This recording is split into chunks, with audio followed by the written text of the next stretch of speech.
Bismillahirrahmanirrahim. Assalamualaikum warahmatullahi wabarakatuh. Di video kali ini saya akan membahas mengenai model SIR yang dimodifikasi ya. Nah, yang pertama kita akan lihat dulu asumsinya. Di sini karena ada parameter kelahiran dan kematian ya, namun kematiannya ini bersifat alami, jadi tidak disebabkan oleh penyakit. Kemudian laju kematiannya sama untuk setiap kompartemen. Misalkan kita notasikan untuk laju kelahirannya mu, artinya setiap T waktu, ini dimensinya boleh hari, boleh bulan ya, terdapat mu N kelahiran, di mana N-nya adalah total populasi.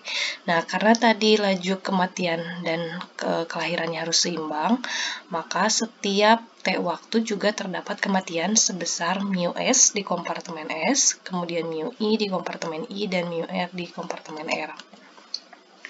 Nah, secara grafik, ini ditunjukkan seperti ini ya. Jadi, kalau kita punya S, I, dan R, maka ini ada yang masuk tadi sebesar mu N, dan ada yang keluar di masing-masing kompartemen. Misalkan di sini sebesar mu S, di I sebesar mu I, dan di R sebesar mu R ya.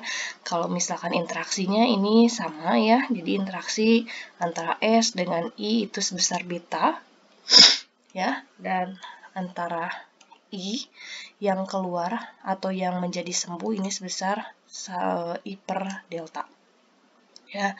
Nah, secara sistem ini ditunjukkan dengan sistem diskrit seperti ini ya. Jadi penambahannya ini hanya di ini ya, ditambah mu N, kemudian yang I, dan ini ya dikurangi mu S, ini juga ini di sini. Jadi kalau kita baca sebetulnya yang S ini tuh S untuk T adalah jumlah S di waktu sebelumnya dikurangi interaksi sebesar beta antara I dengan S ditambah yang lahir ya di suatu populasi dikurangi dengan yang mati di populasi S atau di subpopulasi S. Ya, yang I berarti I pada waktu T, yaitu I pada waktu T sebelumnya ditambah dengan yang tadi hasil interaksi dikurangi dengan yang menjadi sembuh dan dikurangi dengan kematian yang di kompartemen I. Sedangkan R berarti R pada waktu T, yaitu R di waktu yang sebelumnya ditambah dengan yang tadi ya, jumlah yang sembuh yang berasal dari I, dan dikurangi dengan kematian pada kompartemen R.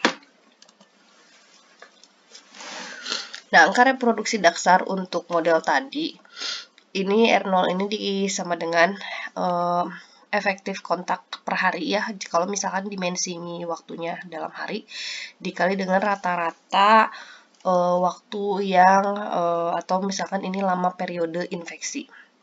Jadi ini lama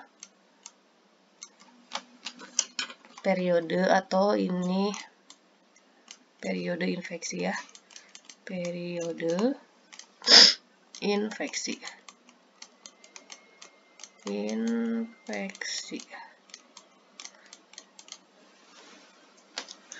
Nah, ini dihasilkan efektivitas kontaknya sebesar beta dan periode infeksinya sebesar ini ya. Nah, kalau misalkan secara langsung kita agak sulit menentukan untuk yang periode infeksi ini. Namun dengan matriks NGM atau Next Generation Matrix, R0 ini diperoleh dengan cara misalkan matriks F-nya kita ambil dari yang I ya.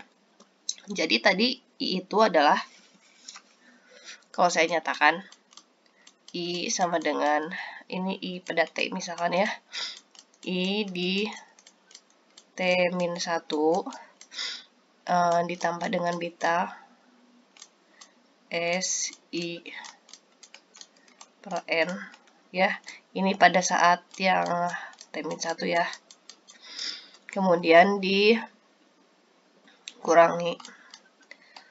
I per delta, ini I ya, dikurangi dengan mu I. Nah, kita cari matriks F. F ini adalah beta. Hasilnya kenapa beta? Karena F ini adalah matriks interaksi pada kompartemen terinfeksi. Kalau interaksi berarti harus ada dua kompartemen yang yang bentuknya kayak perkalian gitu ya. Jadi ini ada perkalian S dengan I, maka ini adalah matriks interaksinya sebesar beta atau parameter interaksinya beta. Maka F-nya beta, kemudian kita cari V, matriks V. V ini adalah matriks laju pada kompartemen terinfeksi. Ya.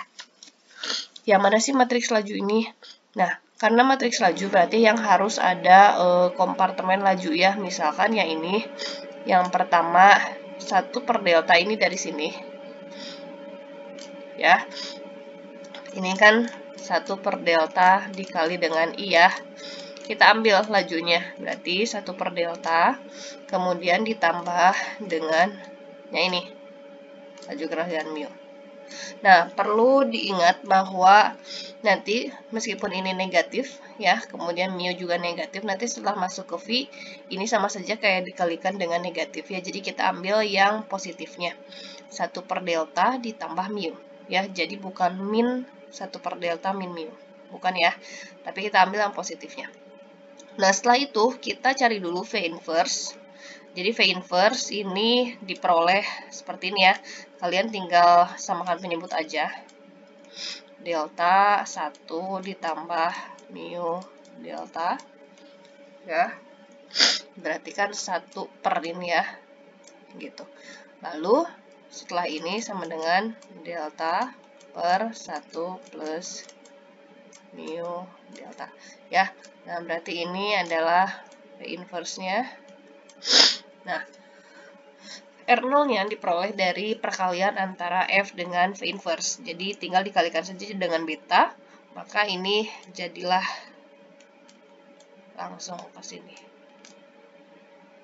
Ya, ini berarti beta delta per 1 plus mu delta. Sama ya. Nah, contoh 1 misalkan diberikan betanya 0,9, deltanya 10, mu-nya 0, ini ya 0005. Nah, kemudian kalau mau nyari R0 ya udah tinggal disubstitusi saja angkanya, berarti R0-nya dapat 8,96. Ini bisa kita bulatkanlah ke 9 ya. Jadi satu kali maksudnya dari satu orang yang terinfeksi dia dapat menyebarkan penyakit ke kurang lebih 9, 8 atau 9 orang berikutnya gitu. Nah, kemudian di model yang sebelumnya ini kan tidak ada mu ya, tidak ada kelahiran ataupun kematian, maka misalkan mu-nya 0. Nah, kita akan verifikasi benar nggak kalau mu-nya 0 atau tidak ada kelahiran dan kematian, maka R0-nya akan kembali lagi ke model dasar ya. Jadi kalau m-nya 0 kita tinggal substitusi saja, mu-nya sama dengan 0. Ini kembali lagi R0-nya sama dengan ini ya. Jadi kemarin kontak dikali dengan banyaknya atau periode infeksi.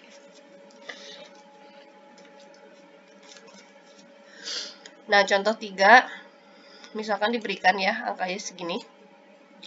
Kemudian kita mau nyari R0. Nah, ini kan, R0-nya udah diberikan. Yang kita cari berarti beta. Nah, beta itu berarti kontak ya. Kontak efektifnya sebesar berapa? Berarti tinggal disubstitusi angkanya juga ya, sama. Nah, berarti kontak efektifnya sebesar 2. Berarti 2 kali kontak efektif. Jadi dari misalkan 10 kali ada 2 kali kontak efektif ya antara satu orang dengan yang lain. Misalkan untuk terjadi infeksi atau penyebaran penyakit. Nah, ini akan ada threshold atau ambang batas penurunan penyakit. Kalau misalkan penurunan penyakit, maka kita akan fokuskan di kompartemen I, karena hanya I yang bisa menyebabkan penyakit itu ada atau tidak gitu ya di populasi. Nah, syaratnya kalau penyakitnya mau turun, berarti kan jumlah yang keluar dari I harus lebih banyak daripada jumlah yang masuk ke I. Betul ya? Nah, tadi jumlah yang keluar berarti yang tandanya negatif ya. Berarti kan tadi min 1 per delta min mu ya. Nah, tapi di sini tadi yang keluar ini berarti kalau misalkan kita jadikan dia positif, ya ini ya. 1 per delta kali I plus mu I. Jadi ini sama kayak yang di R0 tadi. Harus lebih besar daripada beta IS prime atau interaksi antara I dengan S ya. Nah, ini sama-sama memuat I, maka I-nya saya keluarkan. Kemudian kita tinggal jalankan dia secara aljabar ya. Nah, sehingga diperoleh nanti seperti ini. Ya, ini nanti kedua ruas dibagi dengan beta ya, sehingga menghasilkan seperti ini. Dimana ini tuh adalah 1 per R0 ya, karena tadi R0-nya kita dapat beta delta per 1 plus mu delta ya. Jadi ini adalah 1 per R0. Nah, maka syarat atau ambang batas penurunan penyakit ini kalau 1 per R0-nya lebih dari S per N. S-nya banyaknya populasi atau jumlah di kompartemen S, dan N-nya adalah populasi total. Oke, kita buatkan teorema ya, ambang batas tadi. Jadi yang pertama epidemiknya akan menurun kalau thresholdnya 1 per R0 ya, atau yang kedua ini akan menurun kalau jumlah populasinya N per R0. Ini yang pertama yaitu dalam proporsi ya, proporsi untuk yang S ya, ini yang S, ini juga sama proporsi untuk yang S ya, di sini ya susceptible ya. Oke, nanti boleh diskusi ya untuk yang teorema ini bagaimana sih. Oke, atau misalkan gini lah, dari S misalkan ya 100, misalkan R0-nya oke, R0-nya saya punya 8 ya. Berarti kan 1 per R0 tuh 1 per 8 ya. Dia 0,125. Ini proporsi ya, berarti dikali dengan misalkan 100 berarti 12,5. Nah, jadi ini harus ada minimal 12,5 orang di S ya. Nah, kalau misalkan pakai jumlah berarti langsung aja 100 per R0-nya 8. Ini juga sama ya. 12,5 orang di populasi S minimal ya. Kalau mau menurun si penyakitnya. Nah, titik equilibrium untuk model yang tadi, yang pertama kita akan nyatakan semua ST kompartemen di T dan kompartemen di T-1 itu dengan bintang ya. Jadi misalkan kalau ST dengan ST-1 itu jadi S bintang, kalau I jadi I bintang, dan R jadi R bintang ya. Jadi semuanya kita sebutkan ini jadi bintang gitu ya, si S-nya. Jadi mengganti ST-1, kemudian yang I di T dengan I di T1 ya, T-1, dan R juga sama, R di T dengan R di T-1 ya. Ini semuanya jadi ini, S bintang, I bintang, R bintang ya. Nah, maka karena misalkan ini ada S, dia pindah ruas jadi 0, ini juga sama ya, R juga di sini sama. Maka nanti diperoleh seperti ini. Nah, yang paling umum dikerjakan yaitu kita mulai dari yang ini ya, dari sini, dari yang kompartemen kedua yang I. Kemudian kita faktorkan dia ke I ya. Nah, kalau faktorkan ke I berarti kan akan ada yang pertama I dikali dengan beta S bintang per N ya, atau inilah, ya. Kemudian dikurangi 1 per delta kurangi mu, ya. Ini sama dengan 0. Berarti faktor yang pertama ini I-nya atau I bintangnya sama dengan 0. Ini I bintangnya. Dan I bintangnya tidak sama dengan 0, ya. Nah, yang sama dengan 0 yang dari sini ya faktornya. Kalau yang tidak sama dengan 0 yang ini, yang dalam kurung. Ya. Kita akan mulai dengan faktor I bintang yang sama dengan 0. Nah, karena I bintangnya sama dengan 0, maka kita akan substitusikan dia ke S ya. Berarti kan tadi I bintangnya ini sama dengan 0, berarti yang ini udah langsung hilang. Ya, berarti tinggal yang ini. S-nya, berarti dapat S bintangnya sama dengan N. Kemudian kita substitusikan ke yang R. Kalau ke yang R, karena ini I-nya 0, ini udah langsung hilang, berarti tinggal R-nya juga hilang. Kenapa R itu isinya 0 nanti ya? Karena R ini atau yang sembuh ini hanya bisa terjadi jika ada yang sakit dulu. Ya, jadi kalau nggak ada yang sakit, I-nya 0, maka R-nya juga otomatis 0. Sehingga ketika I bintang sama dengan 0, titik equilibriumnya atau S bintang, I bintang, dan R bintangnya adalah di N0,0.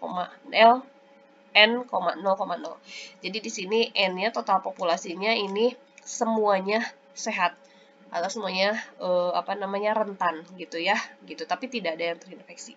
Ya, jadi maksimal di N semuanya. Semuanya sehat ya.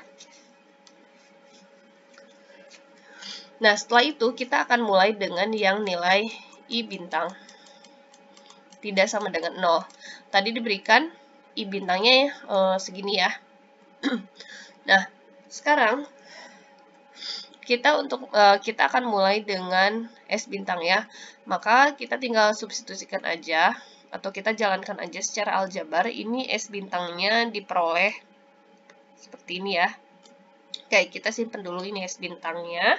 Kemudian, nah, ingat bahwa ekspresi seperti ini adalah dia hampir menuju R0 ya. Nah, kemudian ini dikalikan dengan beta. Maka, jadilah nanti ekspresinya seperti ini. Di mana ini adalah 1 per R0 ya. Sehingga S bintang sama dengan N per R0 ya. Oke, supaya ini saya hapus yang ini ya.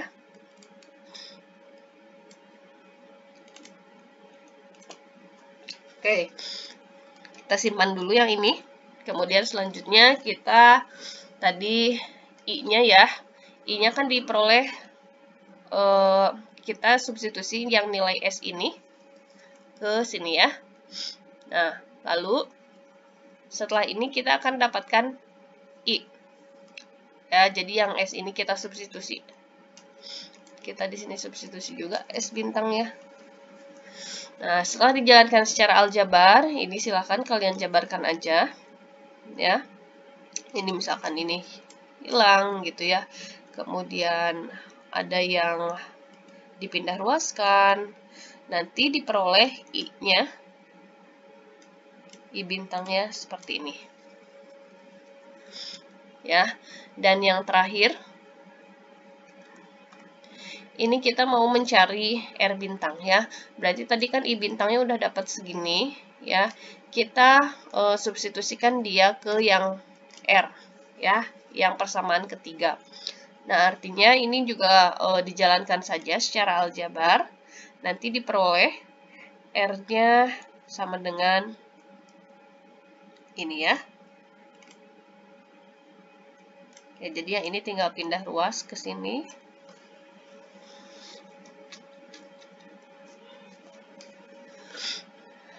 Ya, tinggal pindah ruas, kemudian yang ini mu-nya diganti, jadi nanti hilang ya mu-nya. Nah, sehingga S bintang, I bintang, dan R bintang untuk yang I-nya tidak sama dengan 0, berarti kan penyakitnya ada ya, berarti segini. Ya. Nah, contoh 4, misalkan diberikan angka-angkanya kayak gini, ya. kita mau lakukan dua cara. Yang pertama dengan Excel dan yang kedua dengan perhitungan R0. Kalau yang dengan Excel silahkan aja nanti kalian buat sendiri ya. Dia menyarankan juga dengan Excel. Dalam 10 tahun katanya jumlahnya nanti yang susceptible ini S-nya 559. Kemudian yang I-nya 22. Ini I ya. Dan yang sembuhnya atau ininya recoverednya sebesar 4419 ya.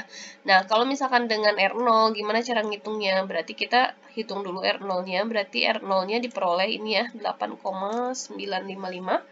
Kemudian S bintangnya tadi kan N per R0, berarti dari yang total nih 5.000 orang tinggal dibagi saja, ini 558, kita bulatkan ke 559 ya. Kemudian yang I-nya 22,10 ini kita bulatkan bisa ke 22 ya. Dan yang terakhir adalah yang R ya. Ini kita bulatkan ke 4419 ya.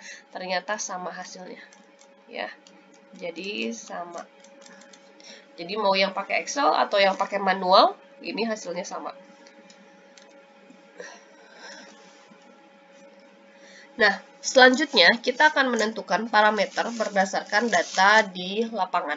Ya, jadi data di lapangan biasanya kurva infeksi ini seperti ini ya, dimana di awal-awal pasti infeksinya dikit gitu ya, sedikit, kemudian dia melaju naik sampai berada di puncak infeksi. Ya, dan di sini puncak infeksi, setelah puncak infeksi biasanya udah mulai banyak orang yang sembuh. Sehingga nanti berangsur ya si infeksinya itu atau penyakitnya itu tidak ada atau menurun dulu baru tidak ada ya di populasi. Ya, jadi ini rata-rata tipe grafik infeksi ya seperti ini ya. Ini waktunya dia dalam hari, tapi kalau misalkan kalian nanti simulasikan mau dalam bulan ya atau dalam tahun boleh, tergantung kasusnya. Ya. Dan di sini adalah jumlah orang. Ya, jadi ini kita hanya plot yang I-nya saja. Nah, saya akan zoom ya kurva ini. Misalkan saya akan zoom di sini ya, di kurva yang naiknya. Maka kira-kira akan jadi seperti ini ya. Jadi ini hasil zoom yang dari tadi ini di awal-awal infeksi. Ya, dia pastikan bentuknya naik ya. Atau kita kadang belum tahu kan puncaknya di mana sehingga kita nyatakan dia sebagai fungsi eksponen. Eksponensial. Ya, karena kita belum tahu. Kalau tadi kan udah kelihatan ya puncaknya. Nah, seperti kasus COVID ini, kita nggak tahu puncaknya di mana. Jadi, kita nyatakan saja dia sebagai eksponen karena terus naik. Ya, nah, di sini secara eksplisit itu sama dengan yang pertumbuhan atau jumlah laju pertumbuhan di yang pertumbuhan populasi yang di awal-awal kita pelajari. Ya, yang bentuknya misalkan I pada saat T bisa kita aproksimasi sebagai I ditambah R pangkat T dikali I0 atau nilai awalnya. Ya, T-nya ini waktu, kemudian I0-nya ini adalah nilai awal. Ya, jadi persis seperti yang di pertumbuhan penduduk di yang independent density independent. Ya, jadi persis kita ambil formulanya ke sini. Jadi untuk di awal-awal waktu ini bisa kita pakai formula yang ini. Contoh 5. Ini misalkan diberikan ya. I0-nya 7. Kemudian, nah, 2 minggu kemudian, ini kasusnya ada 15. Ya, maka dengan menggunakan rumus yang tadi, kita kan mau hitung ya I ke 14 ya. I ke 14 yaitu berarti kan kita hitung misalkan yang ini tuh 15. Ya, terus ya ini kan per 7. Nah, dia akan sama dengan 1 ditambah R, T-nya 14. Ya, nah ini berarti yang ini kasus. Ya, Kemudian yang ininya I0-nya tadi hari ya. Oh, ini yang I0-nya 7.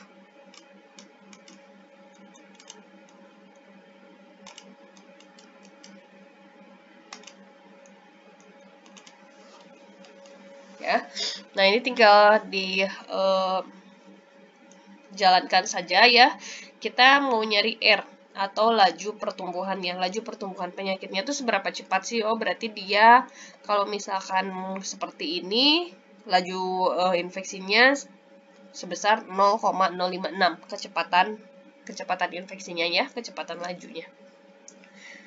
Paham ya untuk contoh ini? Ini tadi 15/7 ini yang 15-nya kasus ya. Ini 15 kasus, kemudian ini I0-nya 7 ya, atau tadi sebetulnya bentuk awalnya seperti ini. Ya. Jadi 15 kasus ini diperoleh dari I ditambah R dipangkatkan 14 dikali dengan nilai awalnya 7. Yang kita mau cari adalah R-nya. Ya. Nah, sebetulnya kalau kita udah tahu R ya, untuk mencari R0 ini setara dengan ini. Jadi R0 sama dengan 1 ditambah yang tadi adalah delta itu periode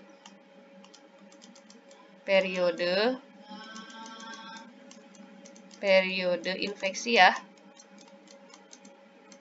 Periode infeksi dikali dengan laju infeksinya ya. Jadi ini tuh setara dengan R0 yang sudah kita cari tadi dengan NGM ya. Contoh penggunaan R0 dengan ini ya.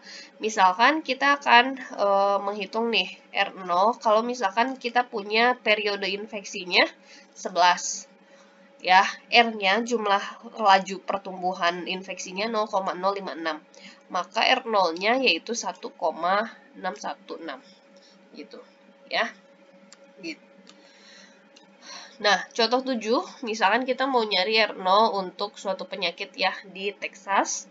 Misalkan I0-nya 1, I19-nya 2 ya. Nah, yang mau kita tahu adalah R. Ya, laju infeksinya berapa? Jadi misalkan I19, maka dinyatakan I ditambah R, ini T-nya 19 ya. I0-nya tadi 1. Ya, R-nya yang mau kita cari berarti R-nya diperoleh sebesar ini. Nah, kalau mau nyari R0-nya berarti tinggal R0 ditambah 1 plus delta kali R. Tadi deltanya udah diketahui ya. Oh, ini deltanya dari contoh ya. Nah, misalkan deltanya dia 6 ya, diberikan deltanya 6. Maka R0-nya 1 ditambah delta kali R, jadi 1,222. Gitu ya. Jadi bisa mencari R0 bisa pakai yang R0 NGM, atau kalau misalkan udah tahu R-nya atau R kecilnya, lajunya, bisa pakai yang ini. Oke. Nah, yang terakhir, ini ada modifikasi model STIR dengan vaksin. Saya akan jelaskan sekilas ya bagaimana alurnya. Namun untuk titik equilibrium itu bisa dikerjakan sendiri ya. Jadi kalau ya ini karena adanya dengan vaksin, maka saya akan tambahkan rho. Rho-nya ini adalah parameter yang vaksin ya. Parameter vaksin. Nah, kalau yang vaksin itu dia perlakuannya di mana sih? Di orang yang sembuh kan? Karena kalau yang lagi sakit itu nggak boleh divaksin. Jadi vaksin itu hanya berlaku untuk orang yang sembuh. Nah, ingat tadi di sini ada yang masukkan kelahiran sebesar mu n. Nah, kalau misalkan kita asumsikan setiap yang lahir itu kita vaksin. Ya, misalkan bayi yang lahir kita vaksin. Nah, maka untuk yang divaksin ini, dia alurnya tidak lagi ke sini, tapi langsung ke yang, misalkan ke yang sembuh. Asumsinya dia udah langsung kebal. Jadi ketika yang divaksin, ini ada yang divaksin sebesar rho dikali N. Jadi ini yang divaksin. Ya, yang divaksin. Ya, maka dia langsung ke R. Nah, sementara 1 min rho ini berarti kan orang yang tidak divaksin. ya. Jadi orang yang tidak divaksin ini masuknya ke rentan dulu. Ya, kenapa? Karena dia masih berpotensi untuk tertular. Ya, untuk selanjutnya ini sama ya, ada mu S, kemudian mu I, mu R, interaksi juga masih sama seperti ini, kemudian laju penyembuhan juga masih seperti ini ya. Jadi bedanya yang di situ aja, kalau misalkan yang divaksin dia asumsinya otomatis jadi R gitu, jadi kebal ya, jadi bisa langsung kita pindahkan ke sini ya, nggak bisa tertular penyakit. Nah, tapi kalau yang tidak divaksin, 1 minro, itu dia masih masuk ke susceptible ya, karena masih rentan. Oke, nah nanti tugas kalian boleh ini untuk mencari titik equilibrium ya, kemudian cari juga R0-nya. Ini boleh dicari R0-nya, kemudian ini titik equilibrium ini baik yang untuk I-nya sama dengan 0 ya, atau bebas penyakit, dan I tidak sama dengan 0. Kemudian R0-nya juga dicari, kemudian kalau misalkan mau tahu lajunya juga boleh ya, dicari laju dari atau R dari yang model ini. Oke, ini latihannya bisa dikerjakan ya. Oke, mungkin di video kali ini cukup sekian materinya, mudah-mudahan bisa dipahami. Kalau ada yang masih bingung, kita akan diskusi lebih lanjut ya. Oke, terima kasih sudah menyimak. Wassalamualaikum warahmatullahi wabarakatuh.